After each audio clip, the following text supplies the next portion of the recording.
ஒரு டைம் வச்சுக்கோங்க. எல்லாமே ஏ டு இசட் அந்த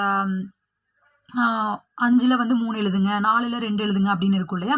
ஸோ அந்த மாதிரி இல்லாம, நீங்க வந்து எல்லாமே கூட எழுதி பாருங்க. அது வந்து டைமிங் இல்லாம, ஓகேவா? டைமிங் இல்லாம உங்கனால வந்து ஒரு கொஸ்டின் பேப்பர் எடுத்தா, நம்மனால எவ்வளோ கொஸ்டின்ஸ் அட்டெண்ட் பண்ண முடியும்? எந்த மாதிரி நம்மனால வந்து ஒரு கொஸ்டின் இப்ப இருக்கு அப்படின்னா, அந்த கொஸ்டின வந்து எந்த மாதிரி வந்து நம்மனால எழுத முடியும்?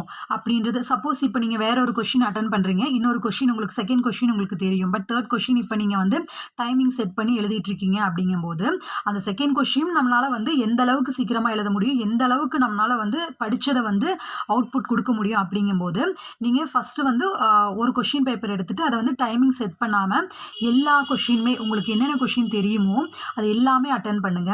அட்டெண்ட் பண்ணிட்டு அதே கொஸ்டின் பேப்பர்ல உங்களுக்கு தெரியாம இருந்ததுலயும், நீங்க உங்களுக்கு தெரிஞ்ச பாயிண்ட்ஸ் இருக்கும். இப்ப சப்போஸ் வந்து ஒரு கொஸ்டின் இருக்கு அப்படின்னா, ஒரு